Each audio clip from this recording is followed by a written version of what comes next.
Thank you very much for this very nice kirtan, very refreshing. And also, you're very good to follow, because sometimes I change the melody and everybody goes with it. That's remarkable. And most people, it takes them 10 minutes to realize that I have to change the tune, you know. People are right on, you know. It's a lot of happiness and pleasure and joy to chant Hare Krishna like that, you know. Particularly if you have a good drummer like that, you know. He is really massive, massive. Kirtan can have a very transcendental dimension to it that in general we do not realize. We realize only some of it.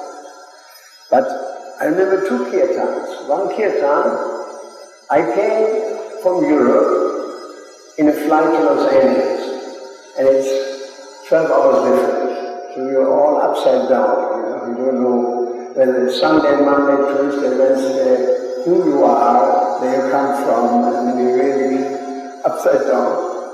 And so I felt tired, and I went to bed, opposite the Los Angeles temple. And then, all of a sudden, there was this enormous kirtan. It was unbelievable. I thought, hundreds and thousands of people were singing. It was phenomenal, phenomenal. I've never heard a kirtan like this. And so I got up and went to the window, and I saw Los Angeles temple with a very shining light, very shining. There's something special about it. So I immediately went down there. And the amazing thing is, the closer I came to the temple, the simpler the kirtan was. When I opened the door, there was just one devotee singing on harmonium, the other one playing cards. Just two people. So it's a remarkable experience that we don't see how our kirtan is inspired from above. And many times we are just part of a higher kirtan that is going on. We're just part and parcel of it, but we don't realize it, you know. And I saw the same thing when Prabhupada left the body.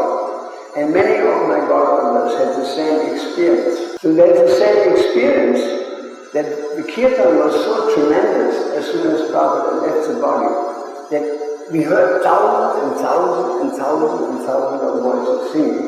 With drums and kettle drums, it was just sort of flowers coming down from the sky. That was the only piece missing, but everything else was there. Amazing, amazing. As if I had the expression, the roof blew off. There was no roof. It went just all the way up to Swarga, whoever was there. So it was very special, and so sometimes Krishna, in all our lives, opens up, nobody realizes this, Krishna opens the flap a little bit, and we see a little bit, and we go, I saw Krishna. The flap goes down. As soon as a little pride there. Therefore, it is stated that that which is confidential is powerful as long as kept a secret. That's the idea. Still, we have to talk sometimes about it because it enlivens devotees. For the sake of enlivening devotees, we have to also sometimes talk a little bit about things which are not ordinary. And in Krishna consciousness, nothing is ordinary. Prabhupada also, he was very not ordinary. In Shamaswara, first he got his little deities. First Jagannath, Malati, Devi Darling. Then his father said, oh, Lord Jagannath has appeared, and immediately paid his obeisance, as if he was waiting for it. Lord Jagannath, I mean, we say, oh, where do you get that? Because they, oh, Lord Jagannath has appeared, and immediately paid his obeisance. Then he said, there must be more. Oh, there must be two more. She found it. And then Prabhupada said, yes. Jagannath was a Rath Yatra in Los Angeles. And so he immediately ordered Shamasundar to carve. And Shamasundar didn't know much about carving. He was all round, he knew a lot of things. So he carved. And so Prabhupada came, and he smelled, there was a smell of cigarette in the room. Prabhupada didn't say anything. And then he saw, on the top of Jagannath's head, there was a cigarette pack. And Prabhupada just took his cane like this, went, Hare Krishna. No comments. That was the only thing he said. Hare Krishna. He cut the Shagana's altar. The Prabhupada is very blissful person. Once Pandamori told me, it says here, talking a little bit about Prabhupada, that in the second avenue, the first temple we had, there was a sink, maybe 1 meter away from Prabhupada, maybe 2 meters even. And Prabhupada sometimes had to cough, and he would spit like this in a huge arch directly into the sink, and everybody would dry Prabhupada. And it did 3-4 times, every time. He knew how to hit with his spit. He knew exactly what to do. He was very expert in everything, including spitting. Srila Prabhupada ki jai, Srila Prabhupada ki jai, Srila Prabhupada ki jai.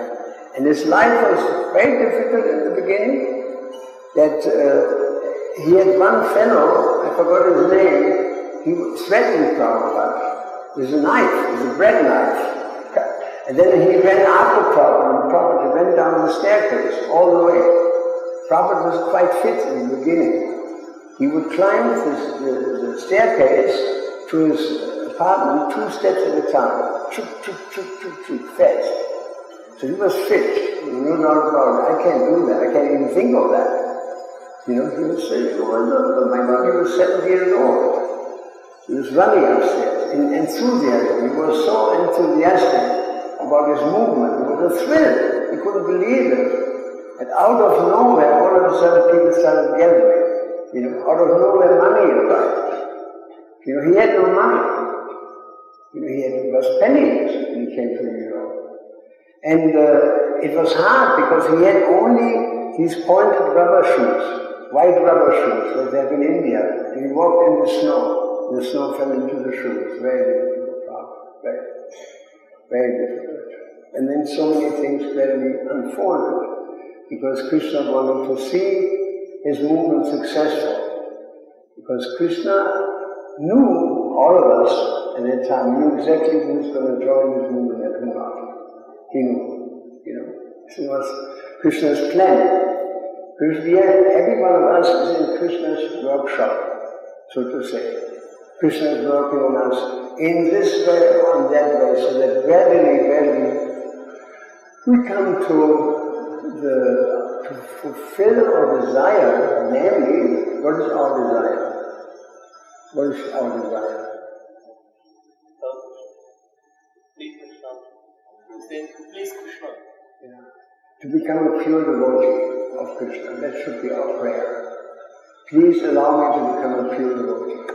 Because that's the goal of life, to become a pure devotee of Krishna, because then we can serve Krishna according to his desire, according to his taste. He has his own taste. He has his own desires. He has his own way, and so in the material world, it is my way. I want to do this, I want to do that, I want to go here, I want to do there. This is a material world. Me first. Aham purva. When the demons are fighting over the nectar, who would get it, everybody said, Aham purva, me first, everybody, me first, and then they started fighting. And so then they made a vow, and they voted that nobody of us should have the pot, should go to the demigods. They were so bewildered, so in hatred towards each other, and with envy, he should have it, he should have it, he should. So then they said, well, let the demigods have it. That was actually the whole goal of the exercise, that Krishna creates this confusion among the demons. Right now, there's such a confusion. Shall we vaccinate, shall we not vaccinate? Is it good, is it not? It's going on forever, This confusion is Mayadevi. Mayadevi is a great musician, and at any time she can come to you like this, and you go, yes, Maya, what do you want me to do? You fall into Maya, from now on to never. So, therefore, Prabhupada came and he is saving the whole world. But the world has to take it. Prabhupada was asked, Srila Prabhupada, can you save me? And Prabhupada said, yes. He would say, yes, I can save you, but you have to do the work, he said. He says, I got you the ticket to the spiritual world. You have to get the visa. He said, get the ticket, I give you the ticket, but you have to work for the visa to go there actually. Because even if you have a ticket to the United States of America or some better place in the world, you need a visa.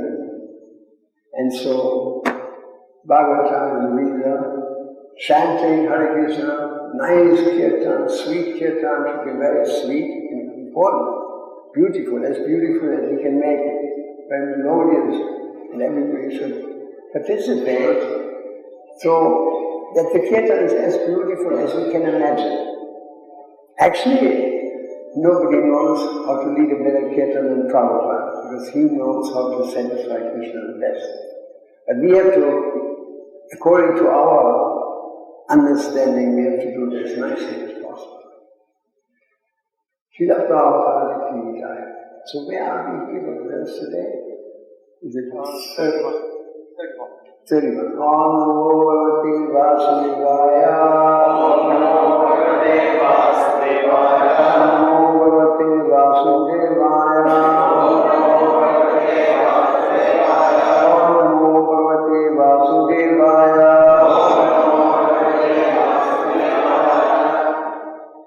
Tasya Sadhur Atasya Brunasya Brahma Vadinaha Katam Vadham Yata Fabur Katam Vadham Yata Fabur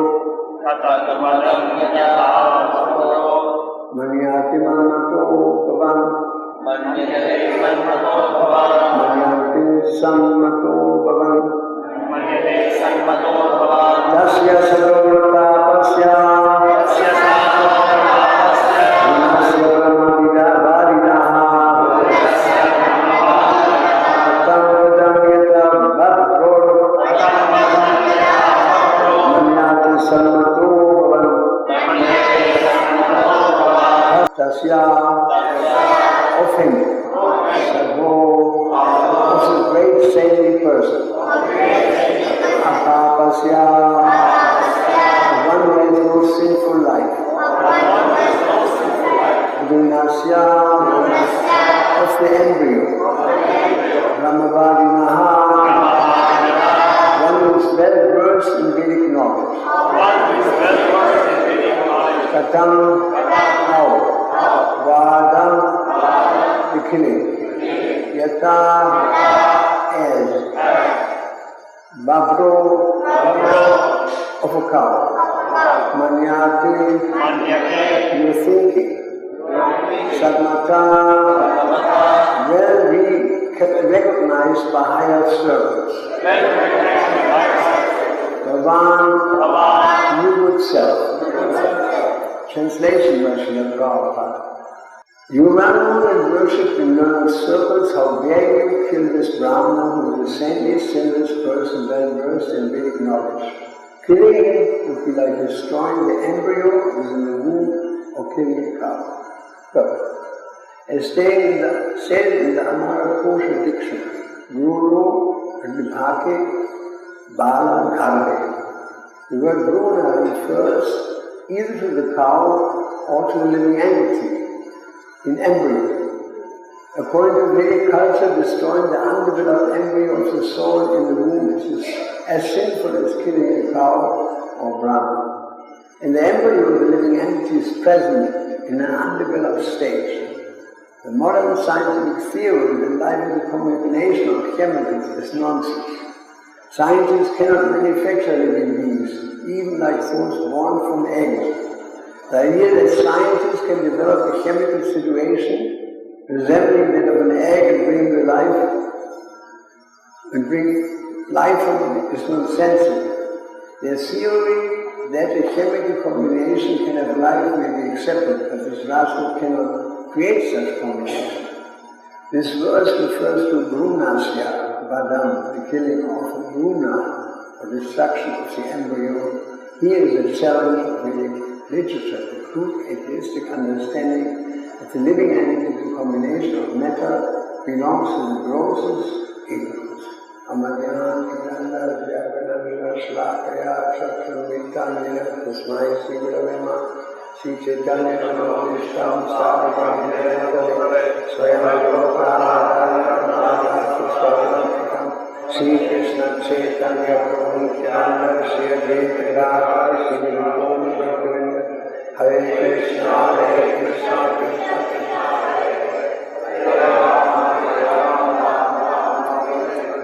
So you see one point Prabhupada says here. The modern scientific theory that life is a combination of chemicals is nonsense. They cannot even manufacture living beings, even like those born from eggs. The idea that scientists can develop chemical situations resembling that of an egg and bring life in it is nonsensical. You see, in science, normally the rule is that you have a theory and then you have to prove it in praxis. Otherwise it's not accepted. First the theory, then you prove. Nobody can develop a formula and say, can you prove that? No, I can't. I'm just saying this is my idea. People go, we don't listen to you. We don't listen to you. And in the same way, I mean, they're daring to say that the life is a combination of matter and spirit, but they have no brain to see through the eyes of Shastra to understand that it is life from the moment of conception. Originally the idea of abortion was up to 3 months. Now, the latest, in Australia, just before the mother gives birth, the child can be pulled out with the tongue and left in a tray, crying. And everybody leaves the room and comes back after an hour and the child is dead. I've seen it on the internet. It's so cruel. We know from reading scriptures that the last 3 months, the child is rational. He can understand things. And I asked my wife when we had our children, she used to read Bhagavatam throughout that period of conception all the way to the end. And she said, when the child is pushing, I read the Bhagavatam and immediately becomes very peaceful. I mean, so many times she saw that as soon as he hears Bhagavatam or Prabhupada, immediately the child becomes peaceful. Because it is a full, the proof is they can get a baby which is only 2 months old, 3 months old, they can make a living. It survives in a test, in a machine. It survives. So I mean, these people are outrageous demons. You know, how many children are aborted in the womb in a year in the United States of America? 40 million. 40 million children are killed like that. And they think they're going to get away from it. That they get away from this. They won't. Yamana is waiting. No doubt about it. And but they don't know. It's so unfortunate. In fact, there is one famous American artist, pop artist, Andy Warhol. Who has heard of Andy Warhol? Huh? Nobody? Famous pop artist. He makes all kinds of alternative films. One of the films is called The Chelsea Girls, the girls from Chelsea. And actually, Ramananda played a role in that, as a girl, in that film. So he owned a restaurant in New York, And they collected from the hospitals the fetuses, and they served it as a soup. And they called it subhuman soup, because they were not considered humans, they were babies. And they take a baby, bite the head off, like this. And it was then, there was so much uproar about it from the Christian population. They went wild. You know, all the evangelists said, the Lord, Jesus is coming, the end is near. And they heard this, you know, and the whole south of America exploded in anger. So the government had to close it down. But there was an intent to eat human flesh, you know, rakshasas. What else you call it? These are the symptoms of our time. That large amount of killing of living entities. Millions, every day, millions and millions and millions of animals are killed. Millions. Unbelievable. They're just thrown into a shredding machine and shredded, you know, into nuggets. Well, how much does a burger cost? I doubt anybody knows in India, but maybe 150 rupees something. 150, that's just the tip of the iceberg. We paid just this much. The tip of the iceberg is that sticks out of the water. The rest of the iceberg, 90% is underwater. That's the part that we don't see. And that part is governed by Yamaraj. They don't see that. In the Bible, Jesus said they have eyes, but they do not see, they have ears, and they do not hear. Very simple. That's the mentality of people. They don't see the inevitable destruction. I mean, very destructive. This society, this civilization is most destructive. Millions of people are killed. First World War, 50 million. Next World War, 70 million. What to speak of the Third World War? One German general was asked, what shall we do when the bomb drops? He said, nothing. He said, what will be the outcome? He said, in one sentence, the living will envy the dead. He said, those who lie, they will envy the dead because they have gone through so much pain. Then again, when the bomb dropped on Hiroshima in Japan, 1945, one nun, Carmelite, they don't speak, they practice Mona, they're Christian monks, ladies actually. She was praying in the chapel, not more than 100 yards away from the center point in the bomb. She heard this enormous explosion, was thrown to the ceiling, lost her consciousness, fell down. And she stayed unconscious for a week or two, and she saw some people with wounds on their face, pushed her and rattled her, and she woke up and said, my God, she's alive. She was just 100 meters away. Within 5 kilometers range, everybody was dead. Fried like a pakora, actually speaking. Everybody was dead. She survived. This is the power of Krishna. If Krishna wants to save you, no one can kill you. If Krishna wants to kill you, no one can save you. What is that? Raki Krishna? Mari Krishna Raki. Yeah, that's the one. It's such a great sentence. We can, in that sense, we can be always optimistic that nothing will happen to us unless it is actually what Krishna wants. And so there's nothing we can do about it. So that's the first point, that they propound a theory that life is a mixture of chemicals without being able to do it in the laboratory. In all science, it is unacceptable. But here, because they're demons, they will say things. It suits them. Because then you can have as much sex as you like, and if you have time, get rid of it. Simple, get rid of it. And so common, this mentality. In India also, so many babies are beautiful, are born because they're girls, since they're know the art of scanning and find out there's a girl. So many, very simple. You know, and the reactions will be there. It's unavoidable. So, even cows are killed, even oxen are killed, the symbol of religion. In Old Testament it says, he who kills an oxen, kills a man.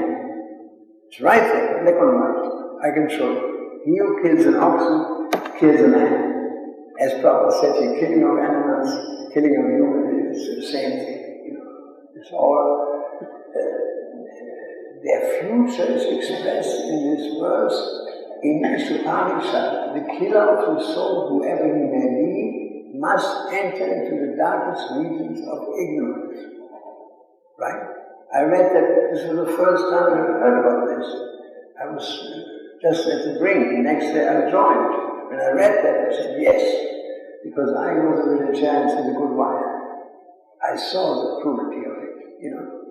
So I said, the killer of the soul. Of course, nobody can kill the soul, you know. But so to say, you suspend the spiritual life of the soul, it is suicide. Good. In the Bible also it says, fear not those who kill the body, but fear those who kill the soul. The same idea is there. You know, the soul killing, the killer of the soul, whoever he may be, like in our scriptures. If you study, and I've done that quite a bit, there are quite some similarities. There are also differences, but there are similarities. And so these similarities are good for preaching. And so this is a crude atheistic understanding as a living entity, the combination of matter, belongs to the grossest ignorance.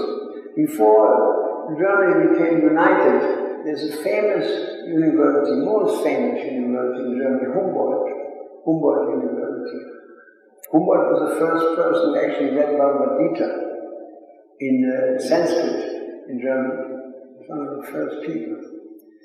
And great scientists. And so in Humboldt University, under communist rule, one scientist was sponsored to study death. What happens at the time of death? They wanted to know. And so what he did is he put a bed on a scale with a dying person. And he measured, he saw that at the time of death, all of a sudden the person becomes lighter, the body becomes heavier, it becomes heavier, the scale goes down as soon as he dies. And he had 10,000 cases, he went through it, you know, scientists, 10,000 cases. They proved as soon as a person dies, his body becomes more heavy. How is that possible? There is something leaving which is uplifting the body. And the more somebody is realized, the less he touches the ground. As the example of Lord Chaitanya showed even Prabhupada, I was talking about that. You know, the more a person is enlightened, there was one Christian saint, Joseph of Cupertino. Cupertino is in Italy. Italy is, of all the European countries, the most pious. Prabhupada said that of all the countries in Europe he has seen Italy as the most cultured. And he wanted to ask him why. He said, because I see, and some boy joins, some boy girl, next week the mother is there, the father is there, the grandfather comes, the whole family tree appears, and they all start chanting Hare Krishna. He said, that's culture. That's culture. They have extended family in Italy, more pious, much more pious than the rest of Europe. No comparison. And so there was one fellow in Cupertino, Joseph of Cupertino. He was so enraptured in spirituality, and as soon as he said the word in the pulpit, you know what pulpit is? It's like an asana. It's lifted up in the church. They go up there and they preach from there. It's a round thing. So as soon as he said Jesus, he lifted up and went to the ceiling. And there in the church you can see the hooks. They had to pull him down because they couldn't get him down. He was just keep preaching up there. He was fired up, you know. Wouldn't that be wonderful if we give a class all of a sudden we lift up and at the ceiling? The class would be very effective, isn't it? So he proved more than 320 flights are recorded. Somebody was there, some historian, he followed every flight he marked up, 320 flights. And therefore he is the patron of the pilots. The pilots, Christian pilots, their patron, their protector is not Hanuman, it is Joseph of Cupertino. Right? So the point was that the more somebody is realized, the more he is above the laws of nature. Anima is one of them, not anima, but this is lagima. Lagima, to become lighter than a feather, is one of them. One of the mystic performances. And he had that. So this idea of killing left and right, thoughtlessly, thinking that this is a living entity. I mean, I'm preaching to one of my relatives for the last 20 years, 30 years, and there's absolutely no reaction. And just last week I said, we have been many times here, and there never was already in this discussion. And she's a Zen Buddhist. She's a Zen Buddhist. And a PhD. Very intelligent. He made her PhD this 80 years, or 76 years.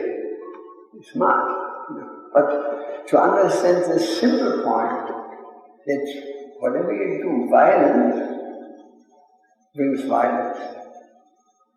Eye for eye, tooth for tooth, and it says in the Bible, eye for eye, tooth for tooth. Very precise. You cannot suffer more than you have caused others mentally and physically to suffer. That we have to do. There was one saint, there was a seer, somebody who could see the future. In the city of Chelyabinsk. Chelyabinsk is famous in Russia because it was a forbidden city. Nobody could go in and out because that's where the nuclear bomb was developed, Chelyabinsk in Siberia. And so it's called the boy of Chelyabinsk. And he could predict, he said, Soviet Union is finished. He said, it's just a matter of time. One man will come, and he has a mark on his forehead, Gorbachev, Gorbachev, I believe that means Goranga save us. Somebody was pointing out to me, Gorbachev, So he could see that. And the government didn't touch him, they were afraid of him. That he could see things like this. He predicted many things. And one time he was asked, what about Stalin? What do you know about him? I said, I saw him. He said, when? Months ago. How? He said, I had this dream and I fell into a trance and all of a sudden I realized that I was in hell. And I saw all the suffering. And then there was one door, and I asked, there was a tenant, who's behind that Stalin? So I went in this room, and there was a glass bowl, something like 3 meters across. And it was filled with boiling oil. And he saw Stalin sitting there in his subtle body and screaming.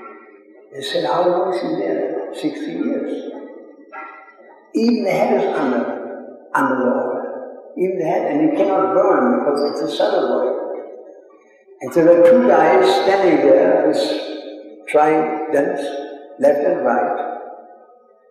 He asked him, what are you doing? He said, you're watching that he doesn't get out. Make sure he doesn't get out. He said, how long he has to stay? He said, he has to stay till he suffered all the physical and mental pain he caused to others. So once he has suffered, he gets another body. But first he has to suffer. So imagine, all the physical pain, all the mental pain, the emotional pain, you have to suffer. Therefore the only solution is Hare Krishna, Krishna Krishna, Hare Hare, Rama Rama, Rama Hare, Hare Krishna, Krishna Krishna, Hare Hare, Rama Rama, Hare Krishna,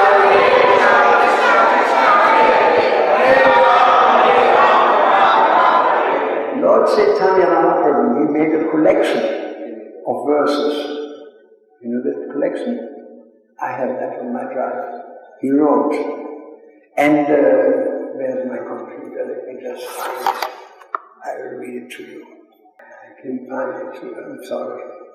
So, in this collection, Lord Chaitanya, one of the first verses is, that those who chant the Hare Krishna mantra once, more sins are forgiven than he is able to commit. And it goes on and on, even if he kills a Brahmana, even if he sleeps with the wife of the Guru, even if he does this, he said still, if he chants, it's done. You see, from one moment to another. See, the Christian people, Muslim Christians, and all Muslim people, and also Jewish people, they are concerned with their sins. And so they think, when my sins are forgiven, I'm okay. And I saw here, there's a poster that was posted last year on a huge festival in America by the Christian camp, some Christians. And the poster goes, unless we sin, Jesus died for nothing.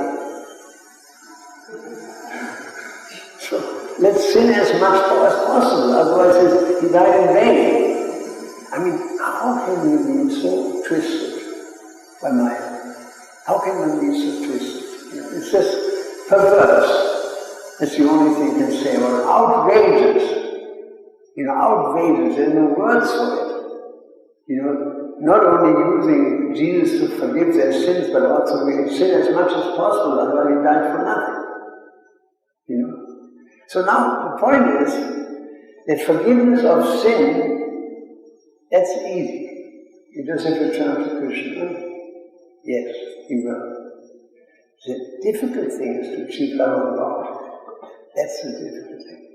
Anatta-nivritti, forgiveness of sin, is right adu shadara to sadasana vajnakriya anatta-nivritti syat. Just 4 steps to go there, right? But then to go to, nishta, firm faith, and ultimately to bhava and prema, that's the issue, actually. To chant Hare Krishna mantra with love, it's not difficult, very difficult. Because loving, we are, like Bhaktisiddhanta said, we became averse to Krishna. And in fact, he says, our parents is Adam and Eve. The story of Adam and Eve in the Bible, it said, we are Adam and Eve, we are all Adam and Eve.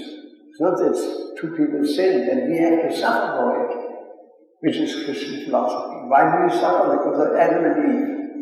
I mean, how can you suffer for somebody else? Thousands of years ago, ate from the forbidden tree and fell into the material world. Why do I have to suffer like that? It doesn't make sense whatsoever. He said, this is symbolizing our fall. Because if you study the story, there was one tree, forbidden tree, they were not supposed to eat from. Tree of material knowledge. And then the snake came, said, if you eat from this tree, you become as good as God. That's what he said. Very interesting. If you eat from this tree, you become good as God. And Adam didn't want to do it. He was more cruel. Eve could not say no. She took the apple, buried, and immediately became full of lust. When he saw that, they were naked, like Nagababas, living in paradise, whatever it was. When he saw that she was actually agitated, he fell. And that's the beginning of mankind according to the Bible. There are some elements in it, very true. If you want to become God, out. Krishna is most kind, but if you become enemies of him, I want to be like Krishna. Raus, like they say in German language, raus, get out. Although Krishna is so kind, that's a forbidden tree, right there. That's a forbidden tree. We can't do that. We have to become dasa, servant to servant of the self-realized soul like Srila Prabhupada. That's the point. So, like shooting stars, Bhaktisiddhanta writes, like shooting stars, we fell into the material world. Let me read to this. I can find this very quickly. Where would that be? The fall. Yeah. Prima Bhavata, an authorized book by one of the disciples of Lord Chaitanya, it says, Krishna Bulya Jiva Gunga Vanchakari Asati Mayatari Japatiya Dhari. Forgetting Krishna, the living entity, forgetting Krishna, the living entity, has been attracted by the external feature from time immemorial. Therefore, the illusory energy Maya gives him all kinds of miseries in this existence. And Bhaktisiddhanta said to that, the moment the soul, the attracted soul, attracted to Krishna, is distracted, they glance towards Maya from Vaikuntha. It's very precisely explained in the Adam and Eve story. They glance at the material world. At that time, the universe is created and material enjoyment overcomes the constitutional duty of a living entity belonging to the marginal energy of God and makes it averse to Krishna. There becomes averse to Krishna. And we chant because we must chant, but our mind goes all over the place, When we chant, we sit down, right? And then what happens? You think of this, you think of that, and all of a sudden, you think about that. This, that. Hello, how are you? I've not seen you for a long time. Good to see you. What about that one? Hello. And you go on and on like the internet and what? Facebook. You become drifted away by Maya and become averse to Krishna. This aversion to Krishna induces a condition so it becomes bewildered with incomplete thoughts of Brahman and Paramatma and their incomplete conceptions. They're covered by individual material sentiments. Very clear, Very clear. And so this verse, Prabhupada quoted this many times, Krishna Bhumi, that one. Are you aware of that, Forgetting Krishna, the living entity, has been attracted by the external feature from time immemorial. And so now we have to get back, when we are looking into the material world. When we leave Krishna, Krishna is in the back, then we look towards Maya. And there are so many illusions. Dhanam, Janam, Sundaram. So many illusions, So when we turn to Krishna, there, and we are focusing here, we actually don't see the material world. The more we focus on Krishna, the more the material world loses its grip on us. It's the only way to advance in Krishna consciousness is by focusing on Krishna. There's a nice verse. Oh, where do I have that? Let me see here. This one maybe. I have this verse here, which is one of my favorite, that without Krishna, Unless one is Krishna conscious, unless the home is a prison. The attachment to children is foot shackle, like a prison. And what is that verse? Let me just read it. Very important verse.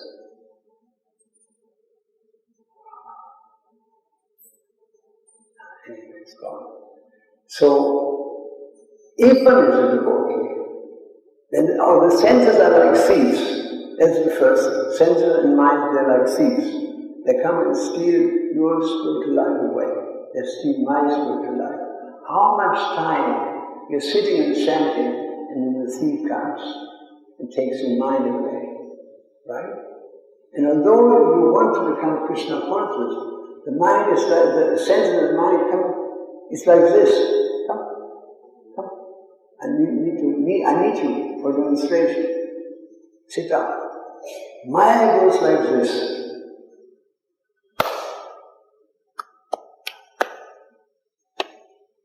That's what Maya does. Whatever's in the brain, and you are a materialist from one moment to another. This one is it. So we do the same thing. We preach to somebody, and you see he's responding, and what you do? Hare Krishna, Hare Krishna, Krishna Krishna, Hare Hare, Rama Rama, Rama. Right? We try to help him to come to Krishna consciousness. We try to deviate him from material things.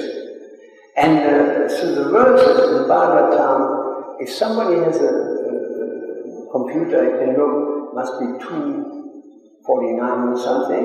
There's one verse that leave all sinful activities behind by the power of devotional service. There it is. Huh?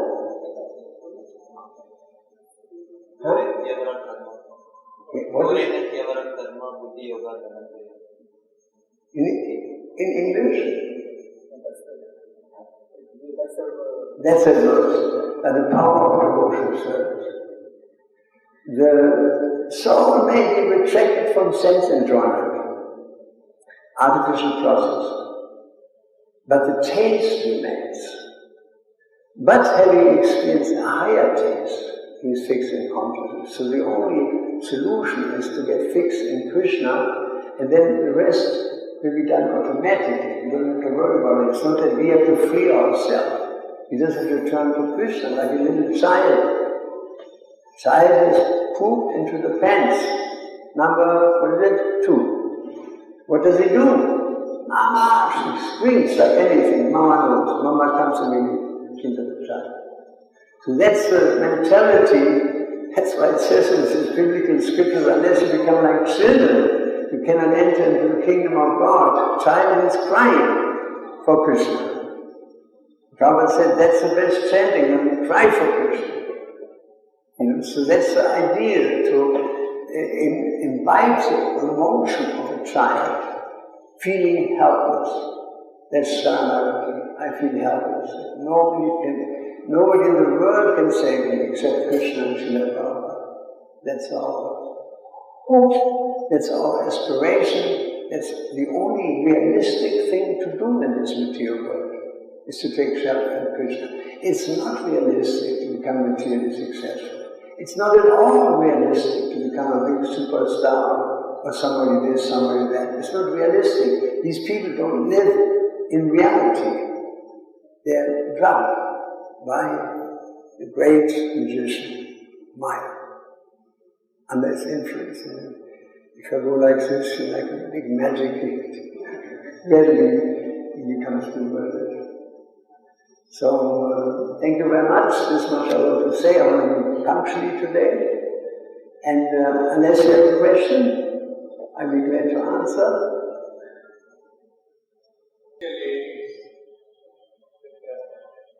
What should be our mood? Any difference in mood?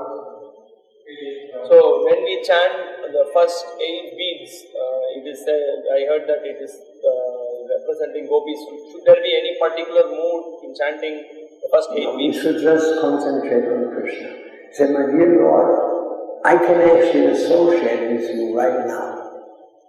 In fact, I do, but unfortunately my mind is elsewhere. So please bring my mind so that I can chant perfectly. That's the perfection of a desire, that I want to chant perfectly. Once that's there, everything will come automatically. We don't have to push the shadow. When the hand moves, the shadow moves automatically. The shadow is like the material world, We don't have to be busy with the shadow. I want to have the shadow from here to there. But just move the hand on the spiritual platform. Then everything is done automatically. That's the idea. That's why it's beautiful when we chant together in kirtan, particularly when we have a good drummer. Like this boy, what's his name? Lakshmi Narayan. Lakshmi Narayan. When the great drummer, he keeps a tune and we can sing full-heartedly. The Hare Krishna mantra.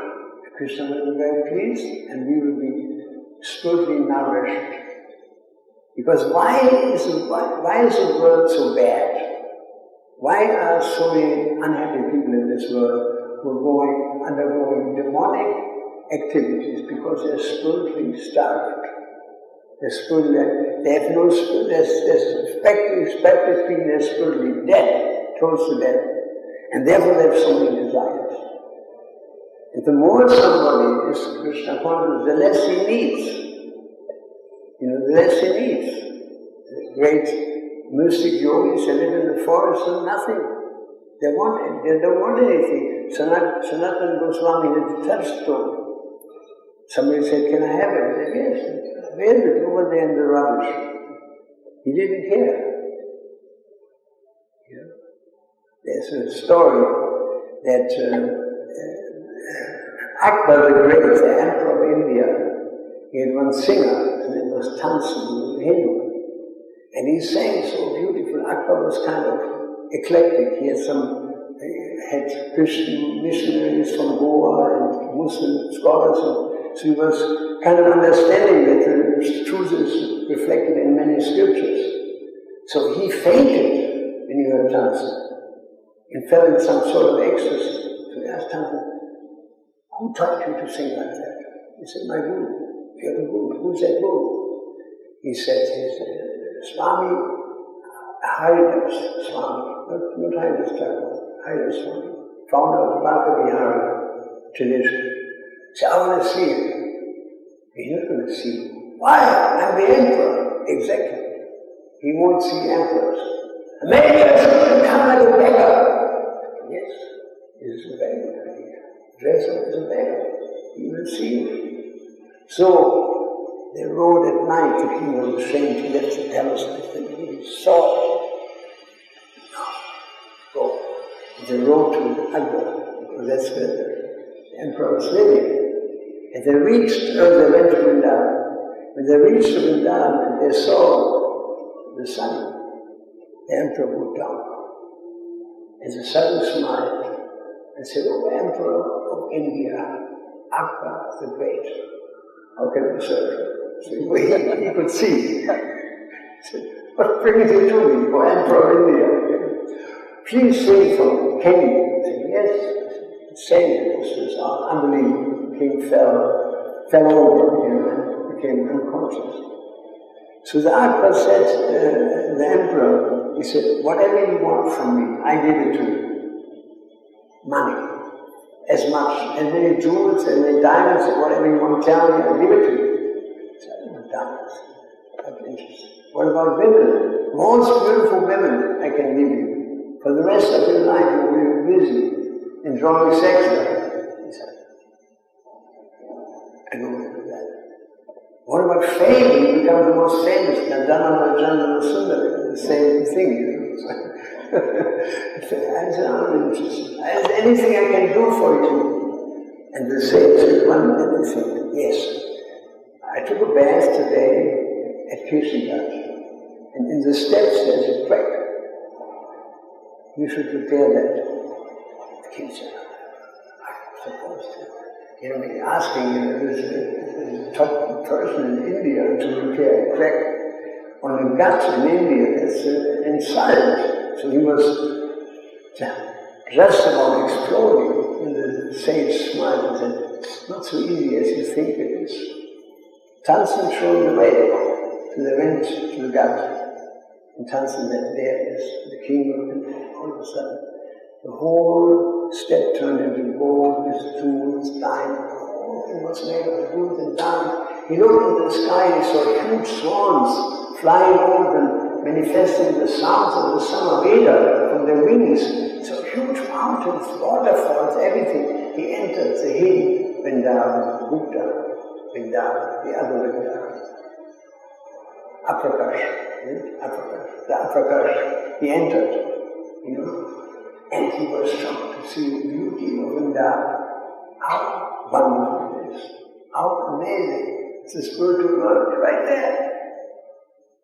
And so then he thought about it. All of a sudden, he looked at the crack again, and the whole thing disappeared. It became back and closed again. And so you see how Krishna can do everything. He just lift up this curtain of Maya, like a curtain of illusion, and Akbar the Great could actually see it from,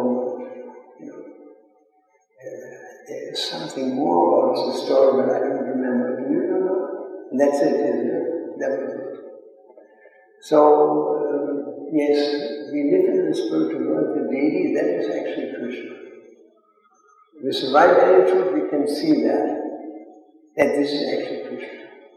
And there was a Muslim boy in Rajapur,